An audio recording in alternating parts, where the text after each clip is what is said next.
So we got a new Bring Me the Horizon record and I want to talk about it. It is entitled Lo-Files. It kind of came out of completely left field. There was a bit of build up for this record, but in the grand scheme of things, they didn't really hype this up too terribly much. And it is a reimagining remix record of 23 of the most popular songs in Bring Me the Horizon history being made into chill lo-fi Bring Me the Horizon to study to. And that's not an exaggeration. It is in the name. This is a lo-fi record, but it is also more than that. Evaluating a type of record like this, any sort of remix record, is always different than talking about a normal album, which is why I wanted to talk about it. There's a lot of people that don't particularly like lo-fi music or think it's just wallpaper, kind of similar to how people feel about noise music, where it is just there to service a specific vibe and aesthetic and isn't really real music a lot of times. So a lot of the biggest lo-fi artists that have millions upon millions of streams and plays and just listens across all different platforms, tens of millions,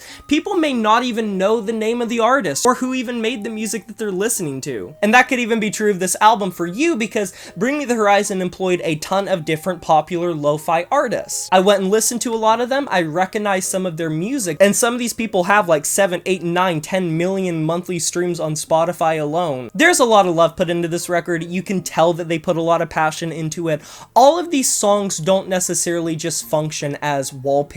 You can certainly listen to them that way, and I definitely felt very kind of lethargic and melancholic listening to some of the songs on this album, but a lot of this music is just generally speaking more cerebral and interesting to listen to and pick apart as a listening experience than a lot of contemporary lo-fi music is. And it doesn't take a rocket scientist to figure out why that is. It's because they are translating a multifaceted song into a lo-fi format. With that being said, most of them kind of follow a status quo, lo-fi chill beats to study to type of thing. This is what Music to Sleep To should have been, if anyone remembers that fuck-ass experimental album they made a while ago. I like one song off of that thing, but that whole thing was a mess. I at least appreciated their ability to take a risk, and Bring Me the Horizon are always willing to take a risk and change things up, but they missed the mark on that a lot. I think this is what it should have been. So even though you're gonna hear certain melodies across this thing and be like, oh wow, that is X, Y, or Z song, I know what this song is, they do follow a very predictable format within the confinements of the niche that they are playing in. But with that being said, they're atmospheric, they're moody, they're ambient. I love a lot of the production across this thing. You can tell a lot of time and effort was put into it, and because they brought in a lot of different lo-fi producers, you're getting a lot of different moving parts and ideas of how these songs would be translated. And considering how long this thing is, it's 23 tracks, it's an hour and 20 minutes, I think that it's not jarring or massively tonally different from one another, but I do really appreciate how obvious it is that there was a lot of different moving parts and contributions to this. I will say, I do have an issue with it. There are some choices with a lot of the interpretations that I don't necessarily think pan out that great in this format. I think Medicine being over 5 minutes long was not necessary at all. Now with this many songs, naturally there are going to be some that just work better and translate better, and that is glaringly obvious across this thing. Songs off of That's the Spirit work splendidly. I love pretty much all of them. I think they come off so well, so pretty, and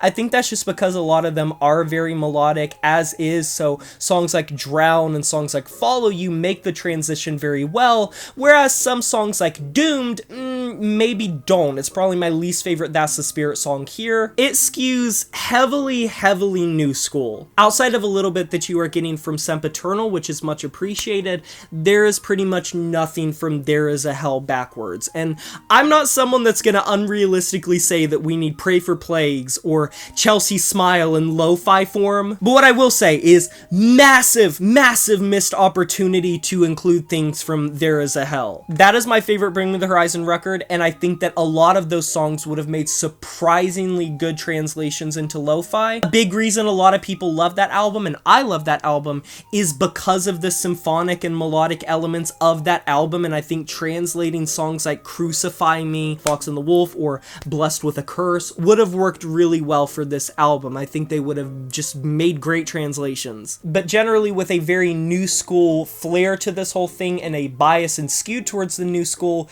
there are some some songs that just don't pan out in my opinion. I'm not the biggest fan of Medicine being dragged out to over 5 minutes. I don't think that was necessary at all, considering it is an incredibly mid song and it makes an incredibly mid translation, and them extending it just makes zero sense to me. There are other songs that hit the mark really well from the new era, but I think songs like Medicine and songs like Mother Tongue and specifically songs like Lost and Die For You are a little iffy. I think they still have a lot of love put into them, but when I was listening to Lost or when I was listening to Medicine, it was noticeably more of a downstep in my opinion. But overall, judging this record is difficult because it is a remix album. It's a collection of songs throughout the eras of Bring Me the Horizon, and I think they did a good enough job of encapsulating everything from Sempiternal forward and trying their very best to pick songs that would make a good translation, and for the most part, I think that it does, and it does its job very well. And if you like lo-fi music, you're probably gonna really enjoy this album. I very much recommend it. And even if you are typically someone that doesn't really like a lot of the chill lo-fi hip-hop beats to chill and study to,